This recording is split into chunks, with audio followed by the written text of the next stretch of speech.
Hey, look who it is. It's John Stell from Drawing with the Delps. What's up, buddy? None. What are you getting? I'm getting a Captain America, The Chosen. And then I've got Teenage Mutant Ninja Turtles. Picked that from my niece. Gotcha. Secret World Zero. Divergence. And I've got the Avengers. Don't pick up the tick now? I don't know, I might go back. I was thinking about it. I don't want to take too much. Gotcha. Don't I want agree. to be I too didn't know much. what you were. It's been a while since I have been able to work in media, So I'm looking forward to reading them though. I just want to see the Secret World a lot. Hey guys, this is Aaron back with Free Comic Book Day 2015, and I am with Aaron Meade. two Aarons on the same video. Break the internet in half. Talk about your stuff right quick. I know you got your own imprint. What's it called? I work for Advent Comics, and we have made Darklight and Crew, which is a space opera basically compared to Captain Marvel from the 70s of Marvel Comics. And you might even throw in Warlock from Marvel Comics. But it's basically a yarn about the big hero has to be brought into the fray to take over and stop Regent, who is like the boss of all of this galaxy. So he comes out and it's just basic hero versus villain, but it takes a long time to get there. Right. You have to build up till you get the big fight.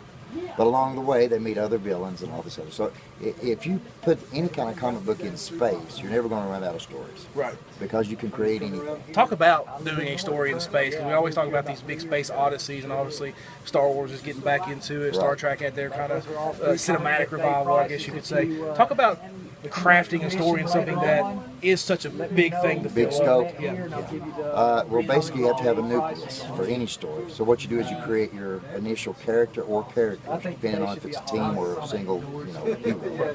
But once you get your nucleus, you create the characters and you get the design of their costumes and you got their background. Then you build a story around them. You have to set it. You can set it in space. You can pick any place. You get Orion's belt, Andromeda Galaxy, wherever. On Titan. But once you pick a central area, you can build from that. Or if you want to make them like Star Trek or Star Wars, you can travel throughout the universe. Like I said, there's nothing you can't do in space. Once you got that initial storyline and get the origin out of the way, it's all gravy from there.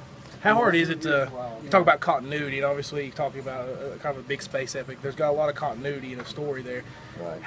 How do you plot that out in the sense that maybe you wrote something and you look back, you're like, well, that doesn't make sense. I got to go back and Well, I'll tell you how I do it. I always throw little Easter eggs in every book.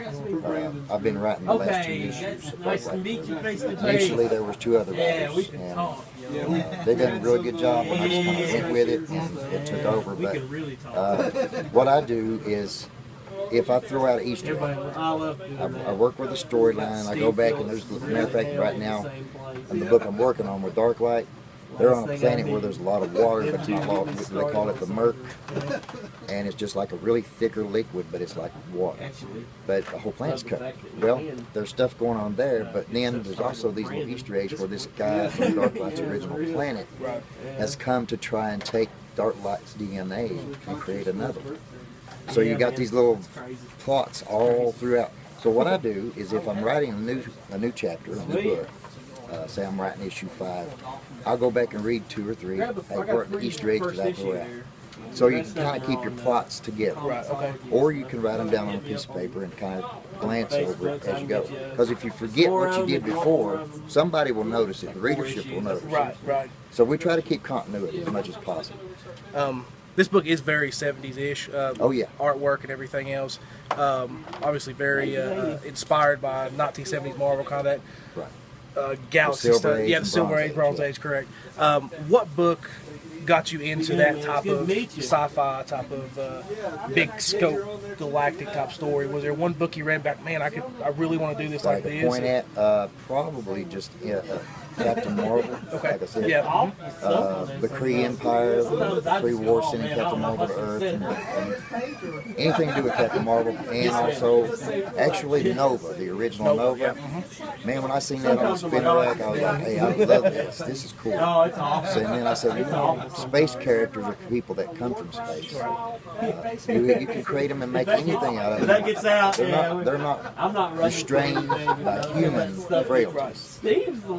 Although I do like human characters also, I really love the fact that I can make them be anything. They can even be, don't even have to be human. They'll be a big blob of jello, you know. Right. So it don't matter. As long as you keep the idea that your imagination is all that's limiting you, you'll be in good shape. Awesome. Now, my first experience with Marvel, at least the Marvel Comics side, was at Warlock with the Infinity stuff and whatnot. Now, Abnett Landing, when they did Guardians of the Galaxy, totally fell in love with Conquest and everything else like that. How cool was it to see these characters that kind of just was almost forgotten by Marvel to a certain extent, kind of, you know, with the movie with Guardians of the Galaxy, and then also a lot of the stuff they're doing with the Galaxy as a whole, Fantastic Four, Hickman stuff, and Fantastic Four deal a lot with the Galactic stuff. How cool was it for you, somebody that's read them from the 70s, to see these characters finally kind of get their just due in the modern days? When the Avengers came out 4 years ago, I think it was, about 3 or 4 years ago, the original first one, give you an idea of, I was a fanboy, okay? I went in to see a movie based on characters and a team that's my favorite team. And when I bought my popcorn and my drink, I sat down. Now here's how good, how lost in it I got. I did not take one drink. I did not eat one piece of popcorn. When the movie was over, I looked down and said, "Oh, it's watered down. It ain't no good anymore." So I was like super excited. And you know, now that they can actually use CGI to create a lot of stuff that we couldn't do back when we were kids, man, it looks awesome. And I mean, I couldn't be happier. I'm like a kid in a candy store when these movies come out. One right after the other, I'm watching them. Talk about real quick the publishing process. Just being able to get your book out there, seeing it, getting it in your hands, seeing the work you put in actually in a printed edition. Talk about the reaction, the feeling you had once you got that in your hands. Well, I'll tell you how it felt. It feels like you won the Super Bowl. You know, anything you can, if you have anything that you do for a living or you want to do for a living that has a pinnacle, like you want to be a writer and you write the great American novel and you get that, the first physical copy you get in your hand, it's like, same thing with a comic book, man. If you want to do comic books, when you finally get that first one in print, it's like the holy grail, you know, of your life dreams. And you finally get it, and you're like, so I've got the first one, I got it framed. Awesome. Yeah. As you should, man. It's framed, it's hanging on the wall, man. It's a mantelpiece. So that's how it feels. That's what it feels like. Aaron, tell me where we can find your stuff, what your website is, and if they want to maybe order this. Yeah, well, you can get any of Advent's titles on www.adventcomics.com. Okay? Just adventcomics.com.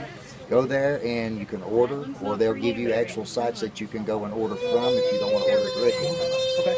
We're on Amazon, we're on Kindle, and we've got a new iPhone app that you can download Advent Comics to your phone and actually read them on your little phone. I don't know how they do that. That's more technical and above my thought process when I'm a little bit older, I guess. But you know, it's cool that we can do it. So there's no place you can't find them if you want to get them. Very cool.